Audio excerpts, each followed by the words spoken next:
Marcus Chen had always believed Computer that working enhanced the night Sector shift at 77 the Alpha. Deep Space Research Station Omega was the The universe's holographic way display of flickered to punishing life, him revealing for a vessel dropping unlike out of anything in medical the school. Federation database. The Its hull monotonous appears to hum be of grown life rather than support built. systems and Jesus. the Control, endless this is monitor parade of station blinking Omega. lights on I've his advised our monitoring vessel is console set 7 had Alpha. become his reality for the past Copy 3 that, Omega. years. Are we talking Tonight pirates felt or no mechanical different failure? as he sipped his lukewarm coffee and watched the automated scanners sweep the outer rim of human What space. can you tell me about life The signs, first anomaly Marcus? appeared at They're strong and stable, 0347 Doctor. hours, a small blip on the edge of sensor range moving erratically through the asteroid field that bordered the Kepler 442 system.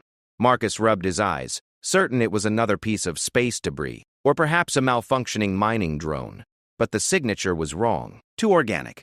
Too purposeful. "Computer, enhance Sector 77 Alpha," he commanded, leaning forward in his chair. The holographic display flickered to life, revealing a vessel unlike anything in the Federation database. Its hull appeared to be grown rather than built, with flowing curves that resembled coral formations more than traditional spacecraft engineering. Bioluminescent patterns pulsed weakly along its surface, and Marcus could see sections where the outer shell had been torn away, revealing what looked like exposed tissue beneath. "Jesus," he whispered, reaching for his communication headset. "Control, this is Monitor Station Omega. I have an unidentified vessel in distress, Sector 77 Alpha, requesting immediate assistance."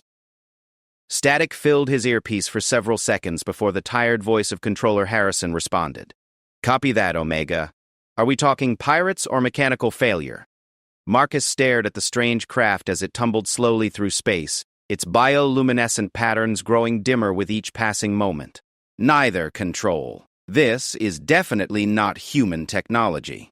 And whatever it is, it's dying." The next few hours passed in a blur of activity as Marcus guided the rescue operation from his monitoring station.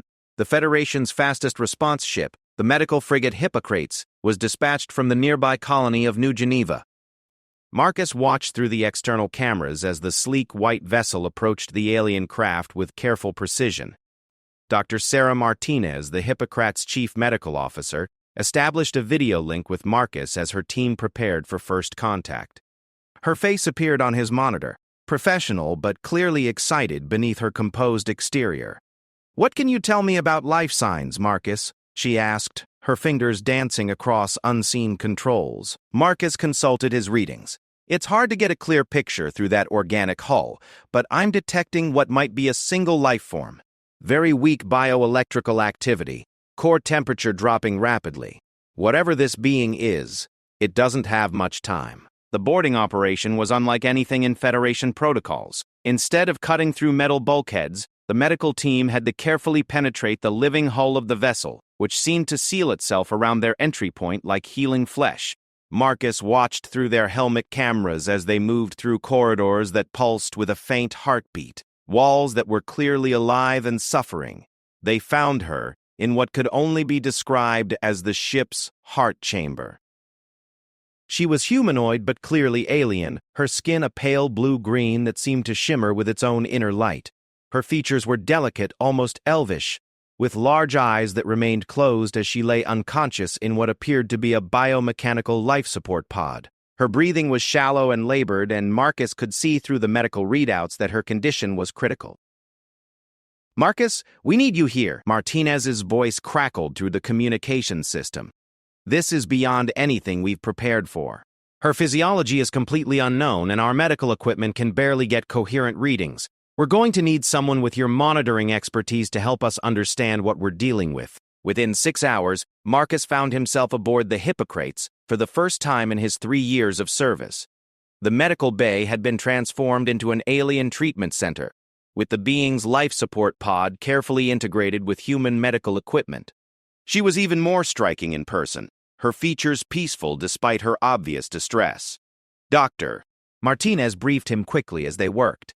"We've determined that her ship is essentially a living entity, probably bonded to her in some symbiotic relationship. When it was damaged, she began dying as well. Her blood chemistry is unlike anything we've seen, but there are enough similarities to human physiology that our equipment can at least monitor her basic functions." Marcus studied the readouts flowing across multiple screens. "What's her prognosis?" "Without a compatible blood transfusion, She'll be dead within 12 hours. Her circulatory system is failing and her ship can't provide life support anymore. The problem is, we have no idea what kind of blood compatibility she might have with any known species. For the next several hours, Marcus worked alongside the medical team, using his experience with deep space monitoring to interpret the alien technology that was keeping her alive. Gradually, he began to understand the symbiotic relationship between the being and her vessel.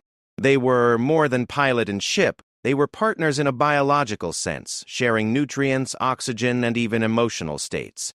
Her name is Lyra. Dr. Martinez announced suddenly, looking up from a translation device they had managed to interface with the ship's biological computer system. At least, that's the closest our systems can approximate. And Marcus, there's something else. Her ship's computer has been analyzing our crew since we came aboard. It's particularly interested in you.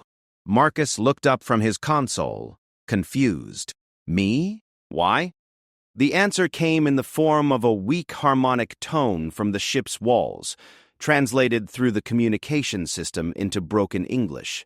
Blood, compatible, genetic markers, similar, ancient connection. Doctor. Martinez stared at Marcus with wide eyes. According to the ship's analysis, your blood type has genetic markers that suggest compatibility with Lyra's physiology. It's impossible statistically speaking, but the biocomputer seems certain. Marcus felt his heart racing as he looked down at the dying alien woman. What are you saying? I'm saying that you might be the only person in human space who can save her life. But Marcus, this would be completely experimental. We have no idea what the long-term effects might be, for either of you. The biological connection created by a blood transfusion between species could have consequences we can't even imagine. Marcus stared at Lyra's peaceful face, watching the faint rise and fall of her chest as her life slowly ebbed away. In the past 72 hours, his boring existence had been completely upended. He had discovered that humanity was not alone in the universe, and now he had the chance to save the life of this first alien contact. The decision should have been impossible to make, but looking at her, he found it surprisingly easy. Do it, he said quietly. Whatever the consequences, we can't just let her die. The transfusion procedure took 3 hours to set up properly. Dr. Martinez and her team worked with the ship's biological systems to create a compatible interface between human and alien physiology. Marcus lay on a medical bed beside Lyra's life support pod, watching his blood flow through transparent tubes into her circulation system. The effect was immediate and dramatic. Lyra's skin began to regain its luminescent quality, and her breathing became stronger and more regular. The ship around them seemed to respond as well, with the corridor walls brightening and the harmonic tones becoming more complex and musical. Her vital signs are stabilizing, Doctor. Martinez reported, her voice filled with wonder. Marcus, your blood is not only compatible with her system, it seems to be actively healing damage to her circulatory organs. This is beyond anything in our medical understanding. Marcus felt strange as the procedure continued. There was a tingling sensation spreading through his body, and he began to experience brief flashes of images and emotions that didn't seem to be his own. Colors beyond human perception, the sensation of flying through space without a ship, and an overwhelming feeling of gratitude and connection. Doctor, he said weakly, I think something else is happening. I think I can feel her thoughts. Doctor, Martinez checked his vital signs quickly. Your brain activity is showing unusual patterns, but you appear to be stable. The alien ship's computer is indicating that this is a normal part of the bonding process. Bonding process? Marcus asked, though part of him already seemed to know what that meant. The ship's harmonic voice filled the medical bay with its translated response. Blood sharing creates permanent connection between compatible beings. Lyra now carries part of human essence. Human now carries part of Lyra essence. Bond cannot be broken. As the transfusion completed, Lyra's eyes opened for the first time. They were the deepest violet Marcus had ever seen, with flecks of silver that seemed to move like stars. When her gaze found his, he felt a jolt of recognition that went deeper than rational thought. She spoke in her own language, her voice musical and rich, and the ship immediately translated. She says, "Thank you for giving life," the ship announced. She says the bond is strong and pure. She says you have saved more than one life today. Marcus felt tears he didn't understand, rolling down his face as Lorelei slowly sat up in her pod. When she extended her hand toward him, he took it without hesitation. The moment their skin touched, the strange flashes of emotion and imagery intensified, and he understood with absolute certainty that his life had just changed forever. "What happens now?" he asked Dr. Martinez, though he couldn't take his eyes off Lorelei. "Now we figure out what this bond means," she replied, "and we prepare for the fact that humanity has just made first contact in the most unprecedented way possible." Lorelei spoke again, her voice growing stronger, and the ship translated with what almost seemed like excitement. "She says her people have been searching for yours for many generations. She says the bond proves that humans and her species, the Zephyrians, were meant to find each other. She says there is much to teach and much to learn." Marcus looked around the alien medical bay at the living walls that pulsed with healthy light, at the woman whose life he had saved and who had somehow become connected to his very soul. His quiet life monitoring the edge of space was over. Whatever came next, he knew he would face it with Lorelei at his side. The ship's harmonic voice filled the air once more. "Lorelei says the healing must be complete before the journey begins. She says you must rest together so the bond can strengthen. She says tomorrow she will show you wonders beyond human dreams." As medical monitoring equipment confirmed that both Marcus and Lorelei were stable, Dr. Martinez made arrangements for them to remain in the modified medical bay. The alien ship had docked successfully with the Hippocrates, creating an unusual hybrid environment where human and Zephyrian technology worked in harmony. Marcus lay in the bed beside Lorelei's pod, which had transformed into something more like a comfortable resting chamber. The walls around them pulsed gently with bioluminescent patterns that seemed to respond to their heartbeats. He could feel her presence in his mind, not as an intrusion but as a warm, comforting companion to his own thoughts. "Sleep now, bonded one," her voice whispered in his mind, speaking perfect English though he knew she had never learned the language. "Tomorrow we begin to understand what the universe has planned for us." As Marcus drifted off to sleep, he felt a profound sense of completion, as if a part of himself he never knew was missing had finally been restored. In his dreams, he flew through starfields at impossible speeds, seeing the universe through eyes that could perceive beauty beyond human comprehension. And always, Lorelei was there beside him, her presence as natural as breathing. The last thing he remembered before sleep took him completely was the ship's harmonic voice, now speaking in harmonies too complex for the translation system to render in words. But somehow, he understood its meaning perfectly. The first bond is complete. The future begins now. Marcus awakened to sensations he had never experienced before. The first thing he noticed was that he could perceive colors that had no names in human language. Subtle variations in the bioluminescent patterns on the walls that conveyed meaning as clearly as written words. The second was that he wasn't alone in his own mind anymore. "Good morning, Marcus Chen," Lorelei's presence whispered through their shared consciousness. Her mental voice carried warmth and amusement. "You dream beautifully for a species that claims to have no psychic abilities." He sat up slowly, marveling at how different everything looked through his enhanced perception.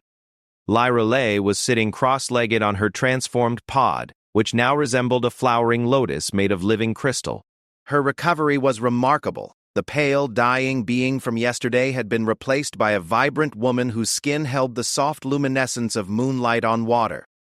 "How long was I asleep?" Marcus asked aloud, then paused in surprise. His words had triggered harmonic responses in the ship's walls, and he somehow understood that he had just asked the question in both English and Zephyrian simultaneously.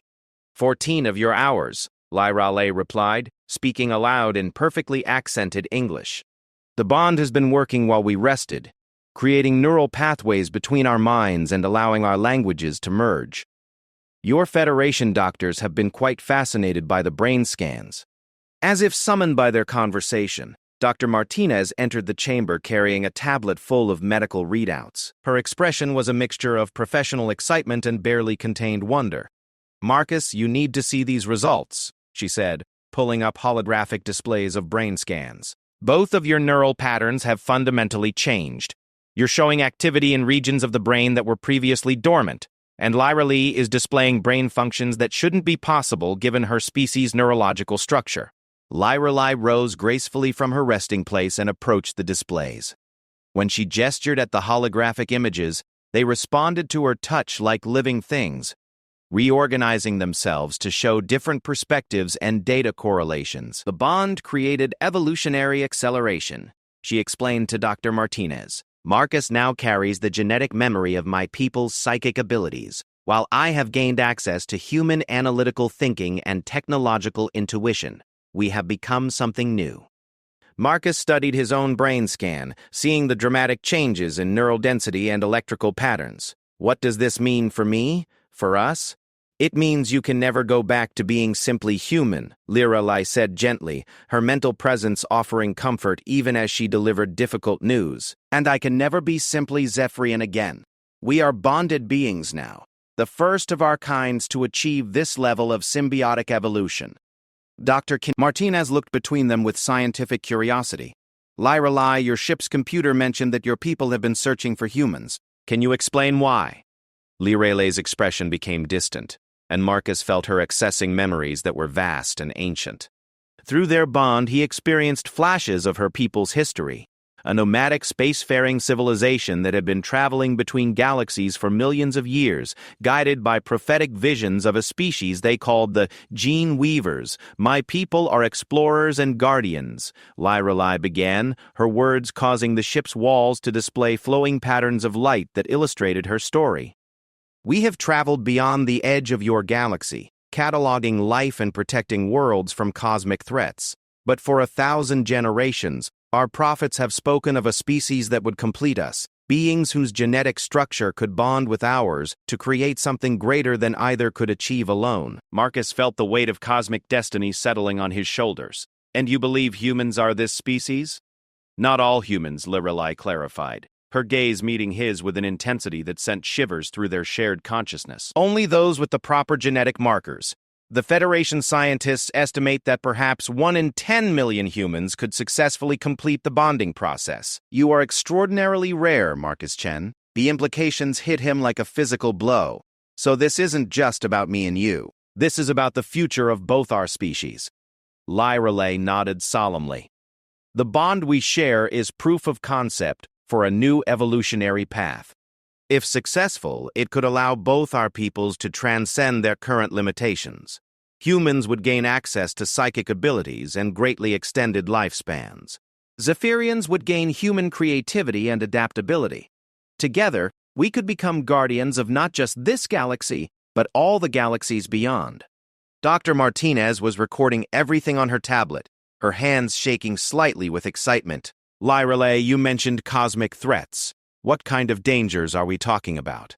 The ship's harmonic tones suddenly shifted to a minor key, and Marcus felt a chill of fear through their bond. Lyrelei's bioluminescent patterns dimmed as she accessed darker memories. There are entities in the deep void between galaxies, she said quietly. Beings of pure entropy that consume life itself. My people have been fighting them for eons, but we are few, and they are many. We have protected your galaxy from their notice so far, but we cannot do so forever alone. Marcus felt the enormity of what she was revealing. You're saying that humanity is being recruited for an intergalactic war? Not recruited, Lyrelei corrected. Invited to evolve. The choice will always be yours. But yes, if humans choose to bond with Zephyrians, you would eventually join us in protecting all life from the entropy entities. Dr. Martinez looked overwhelmed by the scope of what she was hearing. How long do we have before these entities become a problem for Earth? Lyrelei consulted with her ship's vast database, her eyes taking on a distant look as she processed information. According to our projections, they will discover this galaxy within 54 of your years. When they do, they will consume every living world unless opposed by bonded defenders. The medical bay fell silent except for the gentle harmonic humming of the ship's walls. Marcus felt the weight of impossible responsibility settling on his shoulders. Through their bond, Lyrelei offered him strength and comfort, but he could sense her own uncertainty about the path ahead. There's something else, Lyrelei said after a long pause. Something I must tell you about the nature of our bond. Dr. Martinez, you should record this for your Federation leaders. Marcus felt a flutter of nervousness through their connection. What is it? Lyrelay took his hand, and the moment their skin touched, he was flooded with images and sensations from her memories. He saw Zephyrian mating rituals that were as much spiritual as physical, bonding ceremonies that lasted for days and created connections that transcended individual identity. The blood bond we share is only the first stage of Zephyrian pair bonding, she explained, her mental voice carrying emotions too complex for spoken language. If we choose to complete the process, we would become life partners in the truest sense. Our lifespans would synchronize, our abilities would compound rather than simply combine, and we would eventually be able to produce offspring that carry the best traits of both species.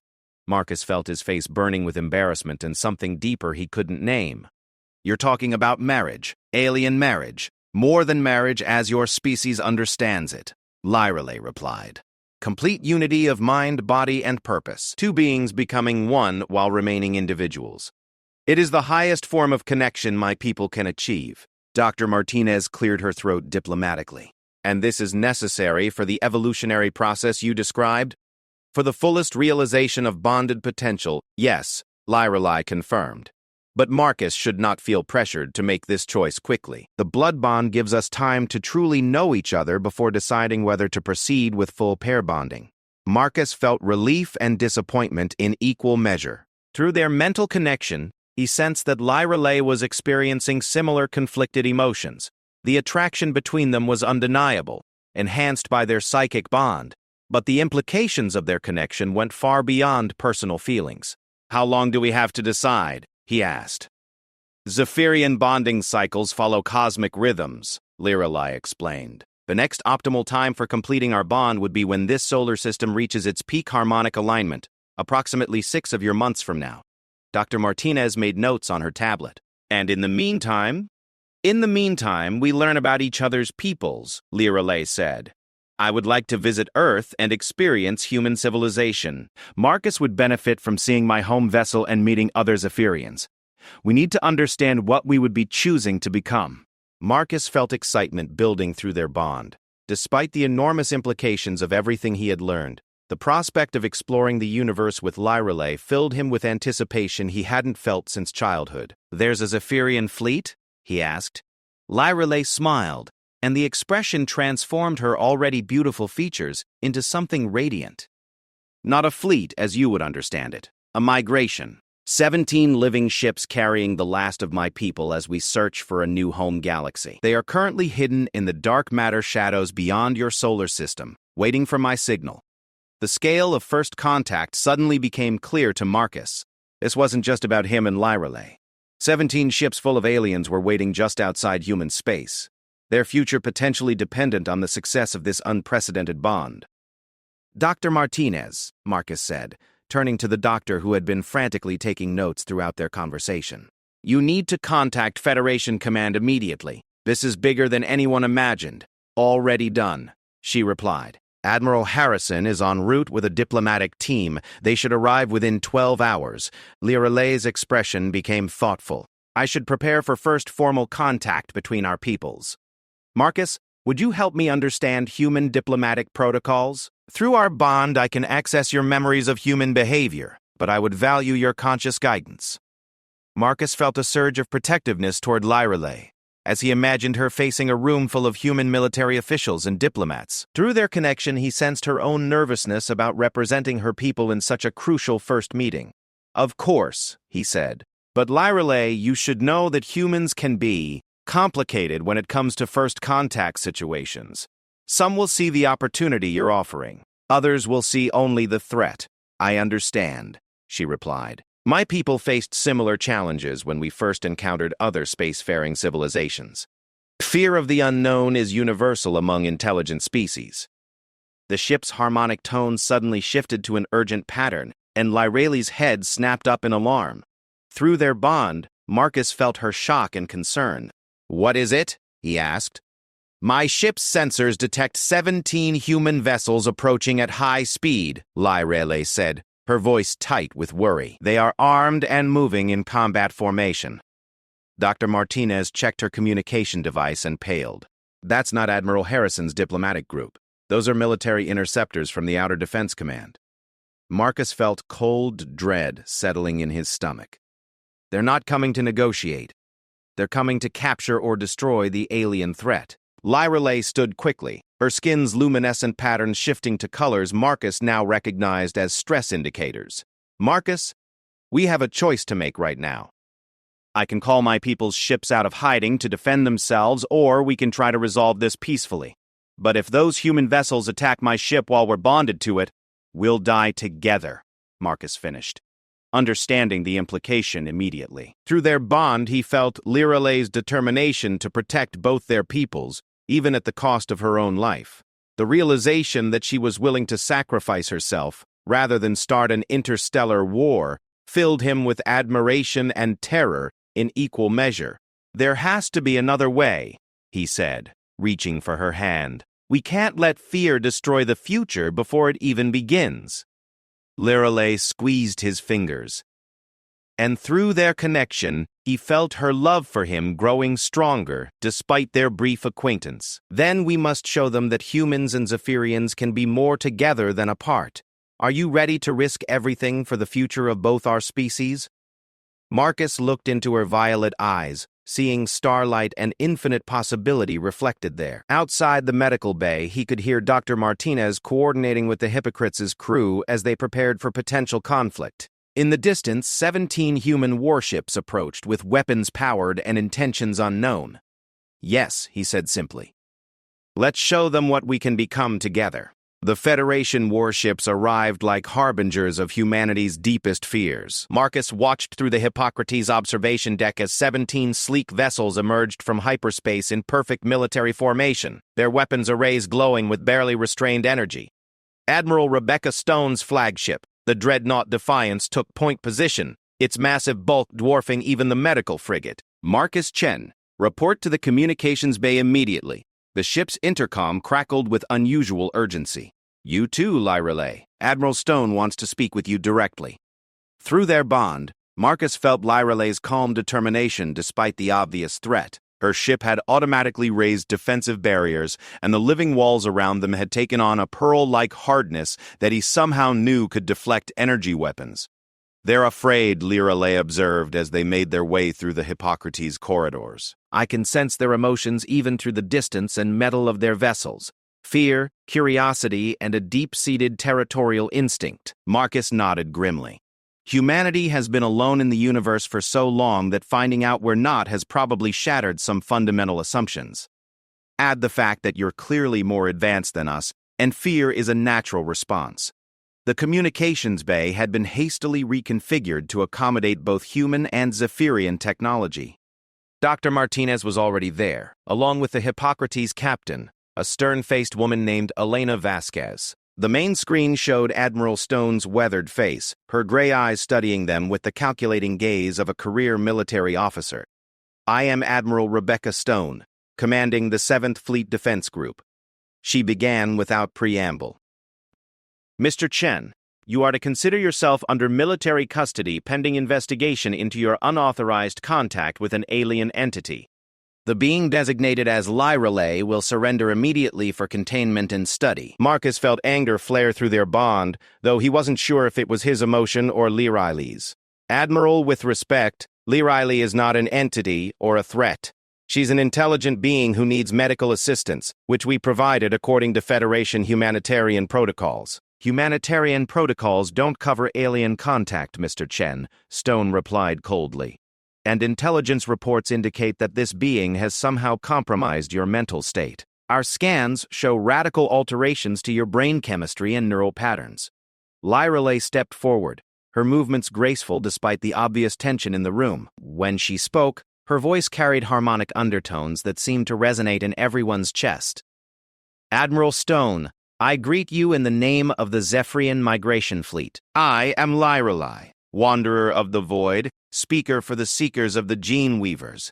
I come in peace and friendship, bearing gifts of knowledge and partnership for your species. The formal greeting triggered something in the ship's translation systems, and suddenly the communications bay filled with complex harmonic music that conveyed layers of meaning beyond words. Marcus felt tears forming in his eyes as he experienced the full emotional impact of Lyrelay's message through their bond. Admiral Stone's expression remained unchanged. Pretty words, but our intelligence suggests you've done something to Mr. Chen's mind. Some form of mental conditioning or control. With respect, Admiral, Dr. Martinez interjected. Our medical scans indicate that both Marcus and Lyreley underwent physiological changes during the blood transfusion. There's no evidence of mental conditioning or coercion. What we're seeing appears to be a form of symbiotic evolution. Evolution doesn't happen overnight, Doctor, Stone replied. What we're looking at is alien contamination of a human subject. Mr. Baum's Chen needs immediate quarantine and treatment. Marcus felt Lyreley's hurt through their bond, along with a growing sense of protective anger. Admiral, I volunteered for the transfusion to save Lyreley's life. Whatever changes occurred happened to both of us, and they've enhanced my capabilities, not diminished them. To demonstrate, Marcus reached out with his newly developed psychic senses and accessed the Hypocrite's computer systems directly. The ship's lights dimmed and brightened in sequence as he proved his point, while data streams appeared on auxiliary monitors showing system diagnostics he had called up through mental interface alone. As you can see, Marcus continued, the bond has given me abilities that could benefit humanity enormously. Instead of viewing this as contamination, you should consider it evolution. Admiral Stone's face darkened. Chen, you've just demonstrated that alien influence has given you the ability to compromise Federation computer systems. That makes you a security threat of the highest magnitude. The conversation was interrupted by urgent alarms from the tactical stations. Captain Vasquez checked her displays and looked up with concern. Admiral, we're detecting 17 new contacts emerging from the outer system. They're massive, and they're moving in this direction at impossible speeds. Through their bond, Marcus felt Lyreley's mixture of pride and apprehension. My people have come, she said simply. They felt my distress through our species' collective consciousness and have revealed themselves to protect me. On the main screen, Admiral Stone's bridge erupted in controlled chaos as the Federation fleet detected the approaching Zephyrian ships. Marcus gasped as external cameras showed the alien vessels for the first time. They were nothing like human spacecraft, each one a living work of art that resembled massive sea creatures swimming through the void. Their hulls glowed with bioluminescent patterns, and they moved with organic grace that defied conventional physics. Dear God, Captain Vasquez whispered, each one of those ships is larger than our entire fleet combined.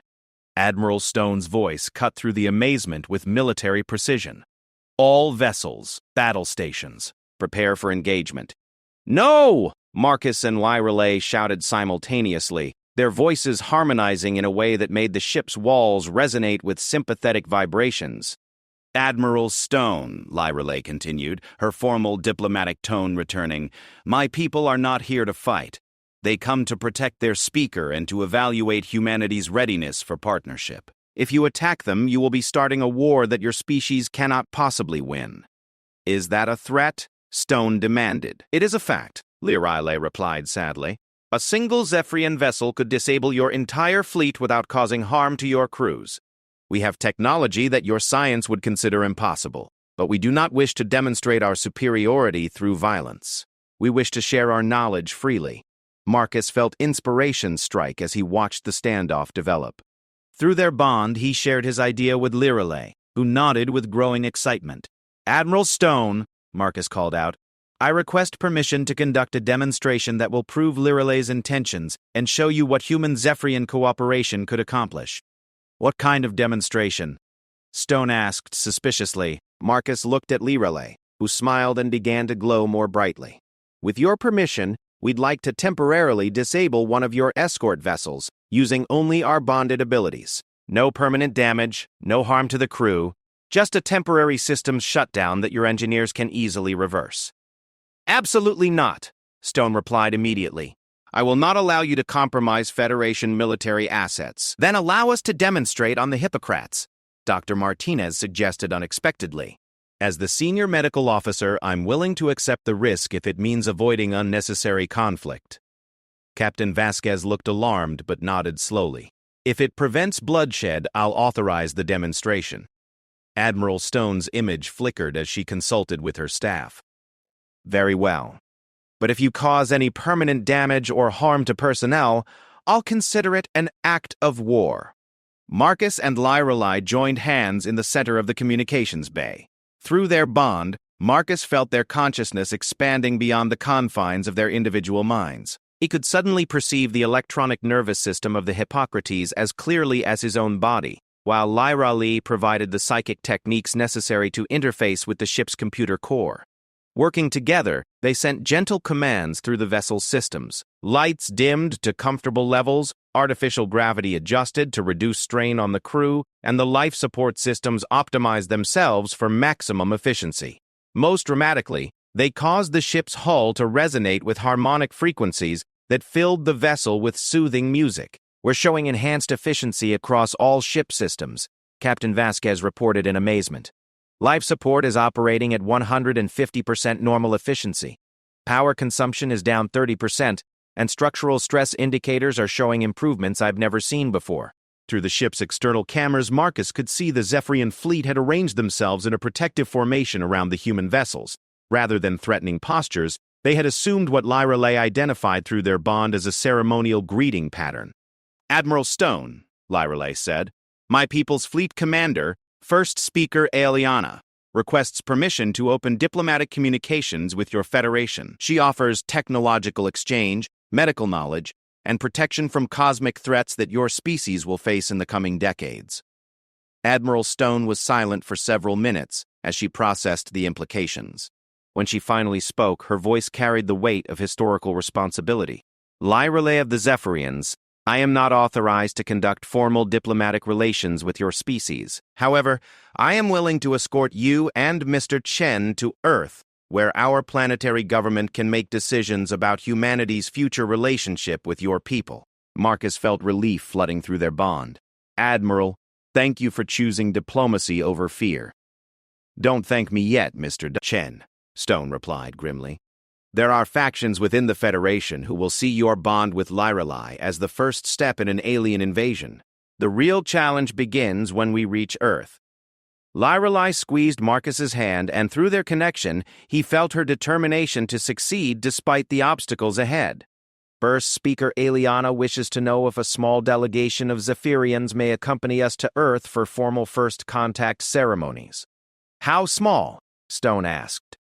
3 vessels, with a total of perhaps 50 individuals." Lorelei replied. "They would include our best diplomats, scientists, and cultural interpreters." Admiral Stone consulted with her staff again before responding. 3 vessels, minimal crew, and they maintain a distance of no less than 1 million kilometers from Earth until formal permissions are granted." "Acceptable," Lorelei agreed. "Admiral Stone, you should know that your willingness to choose negotiation over conflict has impressed my people greatly. First Speaker Aliana says this bodes well for future human-Zephyrian relations." As the immediate crisis passed, Marcus felt the magnitude of what was happening settling over him. In the space of just a few days, he had gone from a bored monitoring station operator to the focal point of first contact between humanity and an advanced alien civilization. Through their bond, he felt Lorelei's own sense of overwhelming responsibility. She was not just representing her people to humanity, she was betting her species' future on the success of their unprecedented relationship. "What happens when we reach Earth?" Marcus asked. "We face the most difficult challenge of all," Lorelei replied, "convincing 2 entirely different species that they can become something greater together than they ever could alone." Admiral Stone's voice cut through their private moment. "All vessels, prepare for immediate departure to Earth. Chen, Lorelei, you'll be transferred to my flagship for the journey. I want to understand exactly what we're dealing with before I present you to the Federation Council." As the fleet began forming up for the journey to humanity's homeworld, Marcus looked out at the Zephyrian vessels surrounding them. Their alien beauty was breathtaking, but he knew that their true test was just beginning. The future of both species might depend on how well he and Lorelei could demonstrate the potential of their bond to skeptical humans and cautious aliens alike. "Ready for the next phase?" Lorelei asked, her mental voice carrying love and determination in equal measure. Marcus squeezed her hand and felt their shared resolve strengthening. "Together, we can face anything." The combined fleet jumped to hyperspace, carrying the hopes and fears of 2 civilizations toward a destiny that neither could achieve alone. Earth hung before them like a blue-white jewel against the starfield, more beautiful than Marcus had ever seen it. After 3 weeks aboard Admiral Stone's flagship traveling through hyperspace, the sight of his homeworld filled him with emotions he hadn't expected. Through their bond, he felt Lyreley sharing his wonder, seeing Earth through both human eyes and Zephyrian perception. "Your world sings," Lyreley whispered, her hand finding his as they stood in the observation deck of the Defiance. "The harmonic resonance of all that life, all those dreams and hopes and fears, it's overwhelming." Marcus nodded, understanding what she meant. His enhanced senses could now perceive Earth as Zephyrians did, as a living entity whose 8 billion human inhabitants created a complex symphony of consciousness. Cities appeared as bright nodes of thought and energy, while the natural areas pulsed with the slower rhythms of planetary life. Federation command to Defiance. The communication system crackled. "You are cleared for orbital approach. Diplomatic shuttles are standing by for immediate transport to Geneva Station." Admiral Stone joined them at the observation window, her expression grim despite the successful journey. "I have to warn you both. The Federation Council has been in emergency session since we left the research station. There are factions that want Lyreley confined for study, others that want all Zephyrian vessels banned from human space, and a few that are ready to surrender Earth's sovereignty to what they see as a superior alien civilization." Marcus felt Lyreley's sadness through their bond. During the 3-week journey, she had shared more of her people's history with him. The Zephyrians had encountered other species who had reacted with similar fear and paranoia, and most had ultimately rejected the opportunity for evolutionary partnership. Some had even attacked Zephyrian vessels, forcing her people to defend themselves and ultimately leave those systems forever. "What about you, Admiral?" Lyreley asked. "What do you believe after spending 3 weeks observing our bond?"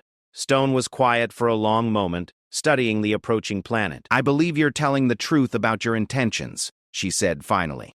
"I've watched how you interact with Marcus, and I've seen the technology demonstrations your people have provided. But belief isn't enough. The Council needs proof that humanity can trust your species, and more importantly, that we can control our own participation in this evolutionary process." Through their enhanced connection, Marcus had come to understand the Zephyrian perspective on choice and evolution. For Lyreley's people, the bonding process was sacred, never forced or coerced. Every Zephyrian who chose to bond with another species did so freely, knowing that they were changing not just themselves but potentially the future of both civilizations. "The choice will always be humanity's," Lyreley assured the Admiral. "My people would never force evolution on an unwilling species. We offer partnership, not dominance." The shuttle ride down to Geneva Station passed in tense silence. Marcus could feel the weight of billions of human minds below them, many now aware of the alien ships in orbit, and the momentous decisions being made on their behalf. Earth's media networks had been broadcasting nonstop coverage of first contact, and public opinion was sharply divided between fear and fascination. Geneva Station, the Federation's diplomatic headquarters, had been transformed for the occasion. The main assembly hall had been reconfigured to accommodate Zephyrian physiology, with bioluminescent panels installed alongside human lighting systems. As Marcus and Lyreley entered the hall, followed by Admiral Stone and a small delegation of Zephyrian diplomats, he felt the intense scrutiny of representatives from every human world and colony. Federation President Elena Reyes called the session to order, her voice carrying across the hall with ceremonial gravity. "We are gathered here today to address the most significant event in human history. First contact with an advanced alien civilization. Marcus Chen, as the human who initiated contact, you will present your testimony first." Marcus stood slowly, feeling every eye in the hall upon him. Through their bond, Lyreley offered him strength and calm confidence. He had rehearsed this moment countless times during the journey to Earth, but the reality of addressing the representatives of humanity still made his heart race. "Honored representatives," he began. 3 weeks ago, I was a monitoring station operator whose biggest concern was staying awake during the night shift. Today, I stand before you as living proof that humanity and the Zephyrian people can evolve together into something greater than either species could achieve alone." He gestured to Lyreley, who rose gracefully beside him. "The bond we share is not contamination or conquest. It is symbiosis, Through our connection, I have gained abilities that could revolutionize human medicine, engineering, and exploration. Lirelai has gained human creativity and adaptability that her people have never experienced. We are the first, but we need not be the last. Counselor Harrison from the Military Affairs Committee leaned forward aggressively. Mr. Chen, how can you be certain that these aliens haven't simply brainwashed you into believing you've gained abilities? What proof do you have that this bond isn't simply an elaborate form of mind control? Marcus had expected this challenge.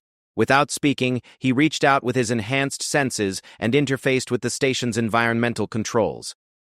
The temperature in the hall adjusted to optimal comfort levels. The lighting shifted to reduce glare and eye strain, and the acoustic systems fine-tuned themselves to ensure perfect audio clarity throughout the chamber. Real-time environmental optimization using only mental interface with the station's computer systems, Marcus explained. No external devices, no pre-programmed modifications. This is one small example of what human Zephyrian bonding makes possible. Sarah Martinez, who had been invited to provide medical testimony, stood to address the assembly. I've conducted extensive medical examinations of both Marcus and Lirelai over the past 3 weeks. The physiological changes they've undergone are real and measurable. Brain activity has increased in both subjects, cellular regeneration rates have improved dramatically, and they've developed new neural pathways that shouldn't be possible according to current medical science. Counselor Chen from the Science Committee asked the question Marcus had been dreading. Martinez, what are the long-term implications of these changes? Chen and Lirelai still fully human and Zephyrian respectively, or have they become something else entirely? They've become something new, Dr. Martinez replied honestly. Genetically, they retain their original species markers, but functionally they've evolved beyond baseline human and Zephyrian capabilities. The bond appears to be permanent and irreversible. A murmur of concern rippled through the assembly. Marcus felt Lirelai's determination through their connection as she prepared to address the fear he sensed in the room. Honored representatives of humanity, Lirelai said, her voice carrying harmonic undertones that seemed to resonate in everyone's chest. I understand your concerns about permanence and change. My people faced similar fears when we first encountered the possibility of evolutionary bonding millions of years ago. She gestured, and the hall's display systems came alive with images from Zephyrian history. The assembly watched in amazement as holographic scenes showed the development of Zephyrian civilization, their early attempts at bonding with other species, and the careful protocols they had developed to ensure voluntary participation. The bonding process cannot be forced, Lirelai continued.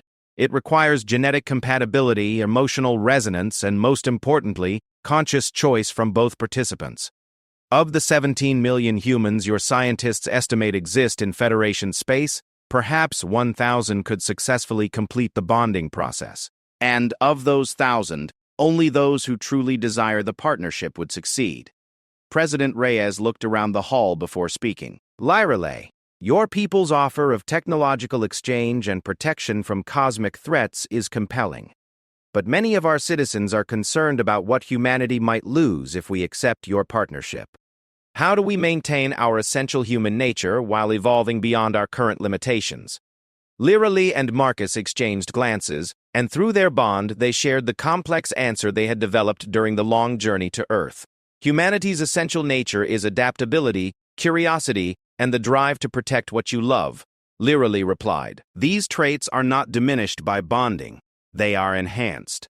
Bonded humans would become better protectors, more curious explorers, and more adaptable survivors. You would not lose your humanity. You would become the fullest expression of what humanity can achieve. Counselor Patel from the Colonial Affairs Committee raised a practical concern. What about reproduction? Can bonded humans still have children with non-bonded partners? Can bonded pairs have children together? Marcus felt Lirelai's deep emotional response to the question through their bond. This was perhaps the most personal aspect of their relationship, one they had discussed extensively during their time together. Bonded pairs can have children together, Lirelai explained, her voice carrying warmth and hope. The offspring would be genetically stable hybrids carrying the best traits of both species. Bonded humans could also reproduce with non-bonded partners, though the children would be baseline human. The choice to expand the bonded population would always remain with individuals, never imposed by policy or pressure.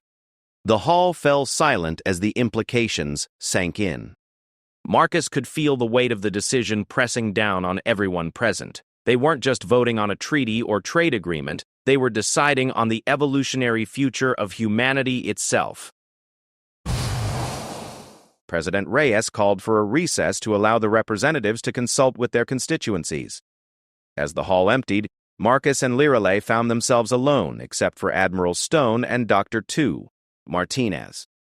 "How do you think it's going?" Marcus asked, though he could sense the mixed emotions of the representatives through his enhanced abilities. "Better than I expected," Admiral Stone admitted. The demonstration of abilities was impressive, and Lireley's explanation of the voluntary nature of bonding addressed most of the coercion concerns. But there's still significant fear about long-term consequences. Dr. Martinez nodded in agreement. "The medical data supports everything you've said, but people are naturally cautious about irreversible changes. The fact that you can't undo the bond is both reassuring and terrifying." Through the large windows of the assembly hall, they could see Earth turning slowly below them. Marcus wondered how many of the 8 billion people on the planet were watching the proceedings, waiting to learn what the future held for their species. "There's something else we need to discuss," Lireley said quietly. "Something I haven't mentioned to the assembly because I wanted to speak with Marcus privately first." Marcus felt a flutter of anticipation through their bond. "What is it?" Lireley's bioluminescent patterns shifted to colors that Marcus now recognized as indicating deep emotion. "The optimal time for completing our full pair bonding is approaching. In 10 days, the cosmic alignment that governs Zephyrian bonding cycles will reach its peak. If we choose to proceed with full bonding, it must happen then, or we would have to wait 7 years for the next opportunity." The weight of personal decision suddenly rivaled the cosmic importance of the political proceedings. Marcus realized that regardless of what the Federation Council decided about humanity's future relationship with the Zephyrians, he and Lireley had to make their own choice about their individual destinies. "What does full bonding involve?" Dr. Martinez asked professionally. "Complete psychological and physiological integration," Lireley explained. "We would share not just thoughts and abilities, but life force itself. Our lifespans would synchronize. Our consciousness would expand beyond individual limitations, and we would become capable of producing hybrid children who could serve as bridges between our species." Marcus felt love and uncertainty warring in his heart. He had come to care deeply for Lireley over the past weeks, but the magnitude of permanent, cosmic-level commitment was overwhelming. "I don't have to decide right now," Marcus said, as much to himself as to her. "No," Lireley agreed. "But we should both be prepared for the possibility. The Council's decision about human-Zephyrian relations may influence our personal choice, just as our choice may influence how humanity views the future of our species' partnership." As the Assembly reconvened for the final debate and vote, Marcus realized that he wasn't just representing humanity's first contact with an alien species. He was potentially choosing to become the father of an entirely new branch of the human family tree. The future of two civilizations hung in the balance, and the next few hours would determine whether humanity chose evolution or isolation, partnership or independence, a cosmic destiny or comfortable solitude. Through their bond, he felt Lireley's love and support, whatever he decided. The choice, as always with the Zephyrians, would be entirely his own.